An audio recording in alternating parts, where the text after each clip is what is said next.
que por los ejemplos que nos pones es evidente y claro. Pero vamos a hacer un pequeño paréntesis, siguiendo dentro de este debate, y nos vamos a ir a hablar de una institución como es el Ejército. ¿Sale caro o sale barato denunciar la corrupción? Luis, vamos para arriba, ¿me lo cuentas? ¿No? Sí. Porque ¿cabe todo o no cabe todo en el Ejército? Bueno, casi todo. Venga, vamos por aquí. A ver, vamos a hacer primero una cronología, muchos de ustedes Sí. ya lo conocen, nos los ha contado, pero brevemente, y también para la gente que hoy está con nosotros, ¿cómo empieza tu caso? Porque también estamos hablando de libertad de expresión, tú Sí, quisiste efectivamente. expresar al fin y al cabo lo que había y denunciarlo, porque considerabas que no era justo, no era correcto, normal. Vamos a empezar, a ver. Bueno, pues el primer paso Sí. es en abril del 2014, del año 2014, yo publico la novela, un paso al frente. Ups, Ahí, ahora. 2014.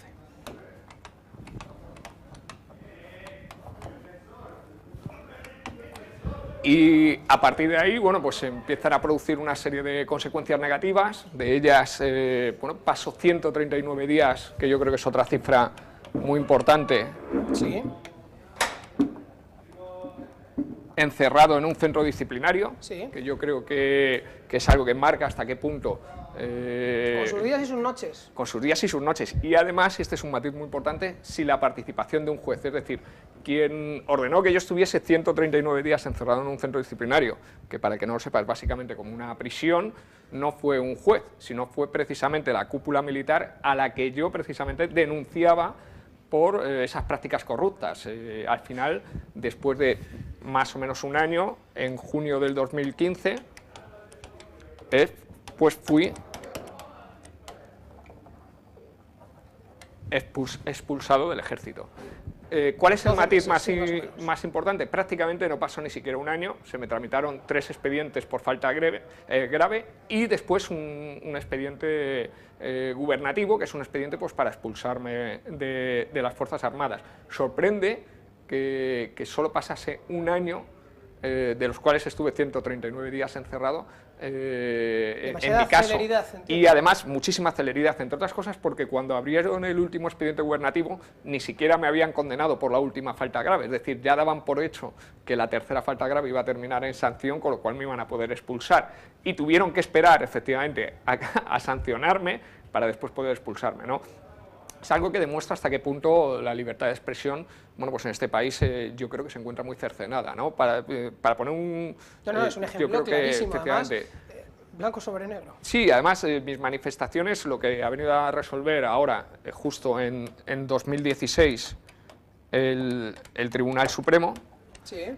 es confirmar que efectivamente, bueno, pues la expulsión ha sido correcta porque, según el Tribunal Supremo, mis palabras son injuriosas para la cúpula militar. El problema, efectivamente, y es lo que yo creo que tendremos que determinar, Sí. es dónde comienza el insulto y bueno, pues dónde termina el derecho de la sociedad a recibir esa información. Es decir, que yo afirme que en las Fuerzas Armadas hay corrupción generalizada, que yo afirme que las Fuerzas Armadas, pues, se vive un estamento, una situación... patas arriba, efectivamente, una institución efectivamente, que era sí. hermética y cerrada al 100%. Efectivamente, lo único que me dediqué es a hablar y a contar lo que pasaba dentro de las Fuerzas Armadas. ¿Hasta qué punto eso es un insulto para la cúpula militar? Evidentemente que yo llame ladrón a un señor, claro que se sentirá insultado por ello, pero ¿y si es un ladrón? ¿La sociedad merece saber que ese señor es un ladrón? Pues yo creo que evidentemente es así, ¿no? Luego quizás sería el plano, es eso. también a colación de lo que dices, Luis, más emocional o no, y hay sociedad que lo agradece y sociedad Sí. que encima no está de la parte del bueno, ¿no? Sí, efectivamente, creo que además en España estamos muy atrasados en este campo. Yo, por lo que he podido estudiar en resoluciones, Sí. además en temas militares, bueno, pues en el resto de Europa las manifestaciones que he hecho, por supuesto, no me habrían supuesto ningún trámite de expulsión, ¿no? En Holanda, en Noruega, Marca España. en Francia, pero en España sí, ¿no? Yo creo que España todavía conservamos esa arquitectura franquista. La hemos mantenido, no hemos derribado el edificio y bueno, pues ahora vivimos en un franquismo O sea, en esos cimientos, 3.0. ¿no? ¿Perdón? En esos cimientos. Sí, sí, igual las paredes, son los mismos cimientos. Siguiendo ¿no? un poco tu Es metáfora, decir, los cimientos siguen, las paredes han sí. vuelto a pintar, pero claro, lo que queda es lo que queda. Lo que queda es ese, efectivamente, lo que queda es, bueno, pues a Cassandra por el chiste de Carrero Blanco, bueno, pues que es un chiste que además yo creo, no lo sé, pero que no es nuevo, ni siquiera. Yo creo que casi todos hemos escuchado en múltiples años, versiones. ¿No? Yo por lo menos en el colegio lo escuché muchas veces y no pensé en que quien me lo contaba era un delincuente, ¿no? Bueno, yo sí. Igual porque no era la época. Sí. Oye, antes de bajar, nos has hecho una cronología de tu caso, vámonos a la última hora, la actualidad más inmediata, que vas a Europa, vas con todo, como decíamos antes, sí, ¿verdad? Vamos además por dos caminos. Por un lado, el Tribunal Europeo de Derechos Humanos, que es un camino un poco más lento, que es sobre todo más denso, porque la propia justicia española, bueno, pues te lo impide, te lo dificulta. ¿Por qué? Porque ahora mismo nosotros hemos solicitado, después de esta resolución del Tribunal Supremo, hemos solicitado amparo al Tribunal Constitucional, y no ha dado respuesta todavía y bueno, entendemos que va a tardar 3 años en darnos respuesta. Pasados esos 3 años podremos ir al Tribunal Europeo de Derechos Humanos, pero hemos abierto una nueva vía, que es algo además inédito en el mundo militar, y es que vamos a ir al Tribunal de Justicia de la Unión Europea con una cuestión prejudicial, en la que básicamente yo tampoco soy jurista, pero bueno, lo que se le solicita al tribunal, o se le viene a decir para que todo el mundo lo entienda, es, oiga, usted no me está juzgando de acuerdo a la normativa europea, con lo cual o adapta la normativa militar a la normativa europea o bueno, pues le consulta al Tribunal de Justicia de la Unión Europea si lo está haciendo bien. Por eso el término es importante, prejudicial, de ahí viene, ¿no? ¿Verdad? Que se vuelva a retomar Efectivamente, la cuestión, al fin y al cabo. yo creo que es lo más importante. Lo triste es que una persona que denuncia corrupción, que denuncia, bueno, pues unas malas prácticas, pierda su trabajo, sufra una enorme represión por parte del sistema y tenga que esperar 10 años. Efectivamente, hemos estado hablando de todas estas cifras que pueden parecer más frías o todo el panorama judicial, las fechas y demás, pero la otra cara de la moneda, que también la hemos comentado aquí muchas veces con Luis, pues de dormir en coches, de no tener trabajo. Sí, yo pienso en esta chica, en Cassandra, 21 años, y con una condena a más de 1 año de prisión, ¿no? Me parece que eso, bueno, pues hay que ser Cassandra y vivir esa situación. Además, creo que hay que hacer un llamamiento a la cordura. Es una chica de 21 años, ¿no? Yo por lo menos cuando tenía 21 años, a lo mejor he dicho cosas muchísimo peores que ella. Esto lo escribió siendo más joven. Efectivamente, claro. Bueno, luego hablaremos de ese tema de Cassandra, también ha escrito otro tipo de tuit y de mensajes.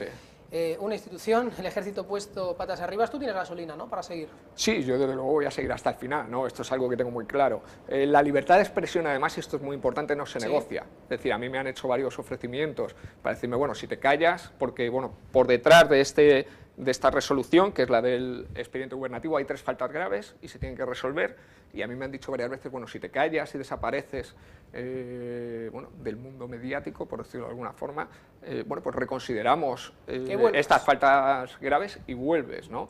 Bien, pues es que esto no se negocia, es decir, podremos negociar otras cuestiones, pero eso no se negocia. Serie de ofrecimientos. Es muy grave porque demuestra hasta qué punto la justicia, y esto es algo que no solo ocurre en el mundo militar, sino yo creo que no hace falta nada más que mirar al mundo civil, la justicia está condicionada, ¿no? Yo creo que estamos hablando del mundo Parece que hay un aura, Luis, de mucho respeto y de mucha lejanía al criticar o valorar el papel de la justicia. Yo creo que hay que romper también ese miedo. Bueno, hay que acatar ciertas cosas, pero se pueden criticar también otras, y si la justicia lo hace mal o no estamos de acuerdo, se puede decir, ¿no? Bueno, es que hay que decirlo. O sea, hay que decirlo ya, pero es una obligación, pero conmigo en que hay cierto respeto o alejamiento. Sí, por ejemplo, en el ámbito militar estamos hablando casi de prevaricación.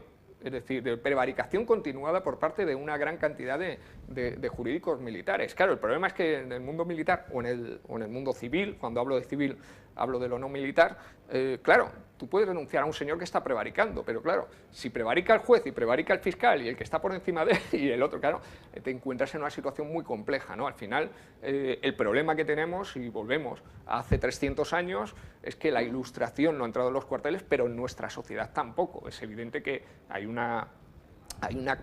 claro problema en cuanto a la separación de poderes o de funciones, y hasta que no consigamos separar los poderes o las funciones en este país, las cosas no van a funcionar. Cronología hecha, la última hora también recogida. Nos bajamos enseguida, pero te preguntaba al inicio esa valoración, porque yo sé que también, claro, está muy ligada a Esperanza Aguirre, la Gürtel, quizás también Ana Garrido nos podría valorar muy de cerca estas palabras, pero ella misma se ha vuelto a definir como responsable de sacar a la luz la trama Gürtel, casi como Bueno, a mí, ¿no? a mí Esperanza Aguirre personalmente me da mucha pena porque creo que debe ser una persona enferma, ¿no?